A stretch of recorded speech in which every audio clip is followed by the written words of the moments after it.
Everyone suddenly develops this primal urge, this almost magnetic pull, to see a waterfall in the Amazon. It's like some ancient, deeply ingrained instinct kicks in, whispering promises of adventure and escape. We see the pictures, we hear the stories, and suddenly nothing else matters. It's like a fever dream fueled by glossy magazine photos. Those perfectly curated images designed to ignite our wanderlust. The vibrant colors, the exotic landscapes, they all conspire to create this irresistible fantasy. Impossibly blue water, so clear it looks like it's been filtered through 1,000 diamonds. It's the kind of blue that doesn't seem real, the kind that makes you question whether it's been digitally enhanced. Mist, a constant ethereal veil that hangs in the air, promising coolness and refreshment. It's the kind of mist that makes your skin tingle and your lungs feel cleaner. And a lone traveler who's definitely not being eaten alive by bugs. They're always smiling serenely, radiating an inner peace that can only be achieved by standing in front of a majestic waterfall. They make it look like a spa day, but with more toucans. Like you're getting a mud bath and a massage, all while being serenaded by the exotic calls of the rainforest. The reality? Less serene contemplation, more frantic swatting, a constant battle against an army of mosquitoes, each one determined to make you their next meal. So there I was, scrolling through images of majestic waterfalls, each one more breathtaking than the last. I was lost in a digital paradise, a world of cascading water and lush greenery, after a particularly uninspiring day where the highlight was finally figuring out the office printer. The fluorescent lights seemed to mock me, the endless spreadsheets blurred into one another, thinking, yes, I need to go there. I needed to escape the mundane, to trade my cubicle for a canopy, my keyboard for a kayak. The lure of the wild, that primal call to reconnect with nature, the promise of bragging rights, the chance to post that perfect selfie in front of a stunning waterfall, instantly elevating my social media status. It's irresistible, especially when you forget about the snakes, spiders, those creepy crawlies that lurk in the shadows, waiting for unsuspecting tourists, and humidity that feels like being hugged by a damp giant.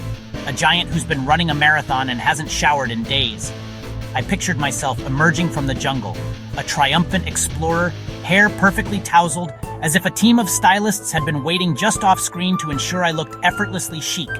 Discovering a hidden cascade that would make angels weep, a secret paradise, untouched by the modern world, a place of pure, unadulterated beauty. In reality, it would involve tripping over roots, probably multiple times, questioning my sanity, and wondering if I'd made a terrible mistake, and developing a very personal relationship with insect repellent, a relationship built on mutual dependence and a shared hatred of mosquitoes. But from my office chair, surrounded by the hum of computers and the drone of office chatter, the Amazon seemed like the only logical next step, the only way to break free from the monotony and embrace the unknown. What could possibly go wrong? Famous last words, really. That's the question that usually precedes my most memorable adventures, the ones I look back on with a mixture of fondness and disbelief. The Amazon, I would soon learn, in its vastness and untamed glory, has a whole stand-up routine prepared for optimists like me. A routine filled with unexpected twists, hilarious mishaps, and a healthy dose of humbling experiences. Spoiler: the waterfalls are real. They are as majestic and awe-inspiring as the pictures suggest. But so is the potential for looking like a drowned rat who's lost a fight with a shrub, a very muddy, very wet, and very humble drowned rat. The journey to these mythical waterfalls isn't a hop, skip, and a jump. It's not a direct flight, not unless you happen to have a runway carved into the jungle floor. It's more of an aerial adventure, unless your jet is made of balsa wood, held together with duct tape, and powered by nothing but pure, unadulterated hope, and maybe a little bit of aviation fuel. It's less a straightforward commute and more like an Olympic triathlon of questionable transport choices, each leg more precarious than the last. First, a bus that's not just seen a few potholes, it's personally acquainted with every single one since the wheel was invented. You'll feel every bump, every dip, every imperfection in the road. The seats, forget lumbar support. These are medieval torture devices disguised as places to sit. Prepare for an intimate relationship with your coccyx. Then comes the boat, seemingly assembled from hurricane leftovers and spare planks of wood. It's a testament to the ingenuity of the local craftsman, or maybe just a floating hazard. Captained by someone who hopefully really, hopefully, knows which way the river flows. A GPS would be nice, but a good sense of direction will have to do. Amazon time means schedules are merely suggestions, open to interpretation, and you probably should have updated your tetanus shot. And maybe rabies, just to be safe. My luxury jungle lodge? Rustic charm is one way to put it. Or, more accurately, a collection of wooden planks held together by termites, wishful thinking, and good intentions. Don't expect room service. The mosquito net had more holes than Swiss cheese, offering an all-you-can-eat buffet for the local insect population.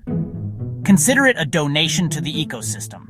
This is where you truly bond with nature, whether you actively want to or not. Prepare for close encounters of the creepy-crawly kind. Fellow travelers range from seasoned explorers, weathered veterans of countless jungle expeditions, to people who are utterly shocked to discover there's no Wi-Fi or avocado toast brunch available. The culture shock is real. I fell somewhere uncomfortably in the middle, wildly unprepared, desperately trying to look like I belonged and failing miserably. Mostly, I just avoided direct eye contact with the larger insects, the ones that look like they could carry off small children, hoping they'd mistake me for a particularly pale, remarkably unappetizing, and conveniently stationary tree. It was my best strategy. Stepping into the Amazon, it's an experience unlike any other. A sensory overload that assaults you from every direction is like walking into a sauna that never turns off. Imagine the hottest, most humid day you've ever experienced and then amplify it tenfold. The humidity is your constant, unwelcome companion clinging to you like a second skin. It's inescapable, pervasive, and utterly relentless, making your clothes stick in ways you didn't think possible.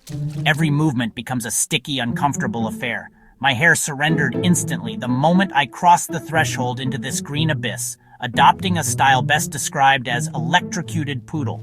It was a look, all right, a look of utter defeat. The jungle's soundtrack is a relentless symphony of nature's orchestra, a constant hum that never fades. Chirps, the cheerful melodies of unseen birds, squawks, the raucous calls of parrots echoing through the trees, and ominous rustling. The kind of rustling that makes you wonder what's watching you from the shadows. The smells? Oh, the smells. Damp earth, rich and fertile, exotic flowers, their sweet perfume hanging heavy in the air, and something unsettling that might be plotting your demise. A primal scent that speaks of hidden dangers and lurking predators. And then there are the bugs. Amazonian bugs, bigger and bolder than anything back home. They're not just insects, they're miniature monsters. Mosquitoes the size of hummingbirds, buzzing around your head like tiny bloodthirsty drones. Ants with military precision, marching in relentless columns, ready to devour anything in their path. Spiders ready for a horror film. These aren't your friendly neighborhood spiders. These are the kind that give you nightmares. I came armed with enough DEET to fell an elephant, but they seemed to enjoy it as an appetizer. It was like they were saying, "Thank you for the marinade." My anti-bug strategies were futile, a complete and utter failure. Long sleeves turned me into a sweat lodge, trapping the humidity and turning me into a walking, talking sauna. Staying still made me an easier target. A stationary buffet for every insect within a 5-mile radius, and reasoning with a beetle got me nowhere. Apparently, beetles are not swayed by logic or polite conversation. The jungle doesn't negotiate with pale, whining comedians. It has no patience for complaints or pleas for mercy. It just sends more bugs. A never-ending onslaught of creepy crawlies determined to make your life miserable. Welcome to the Amazon. Hope you survived the experience. Our guide, Ricardo, navigated the jungle like he was picking up groceries, occasionally pointing out plants that could cure or kill you. His communication style? Grunts, machete swings, and shortcuts that felt like extra hours of mud and near-death experiences. My Spanish is passable for ordering beer, not for discussing poisonous frogs or jaguar safety. We mostly relied on gestures, hopeful pointing, and my panicked facial expressions. Ricardo watched us city slickers struggle with our gear and general incompetence, hovering between pity and amusement. He was jungle cool. We were the comic relief. After endless trudging, we finally heard the roar of water. The first waterfall. It was beautiful, cascading into a clear pool, making me almost forget my socks were now sentient. Of course, getting there meant navigating slippery rocks designed to humiliate tourists. Others approached gracefully. I looked like a baby giraffe on ice.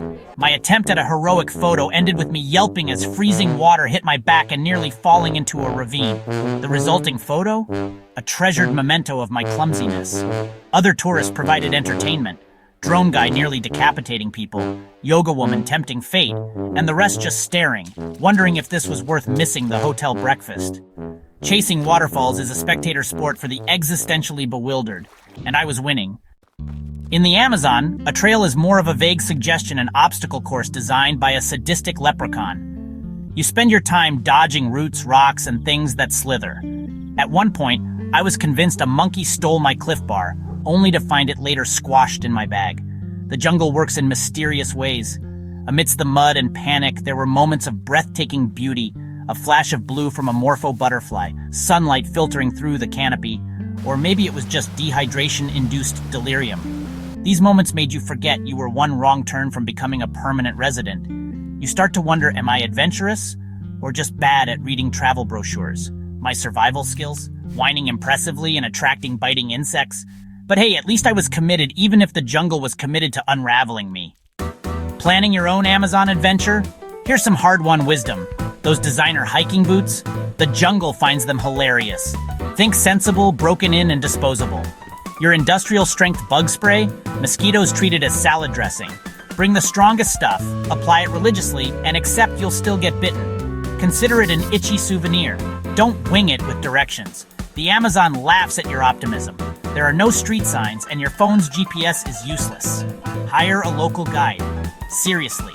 Unless you want to become part of the ecosystem. And don't complain about the lack of Wi-Fi or your melting power bars. You're in the Amazon. Embrace the digital detox. Talk to a tree. Befriend a frog.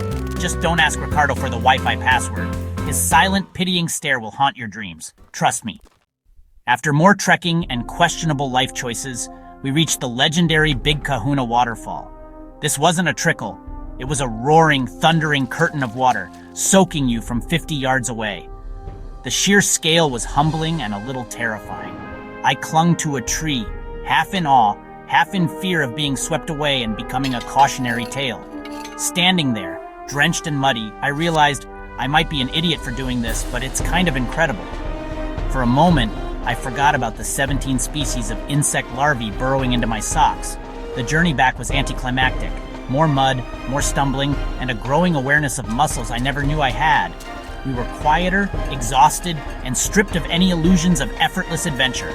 The gritty reality of tired feet and the urgent need for a shower replaced the fantasy. A very, very long shower. Let's be clear. Chasing waterfalls in the Amazon is not a relaxing spa vacation. The amenities, humid air, stunning views, and the constant possibility of something wanting to eat your face. Instagram shows serene explorers. Reality is sweat, bug bites, and existential crises. You'll trip, get bitten, and probably wear the same damp clothes for days, but that's where the gold is.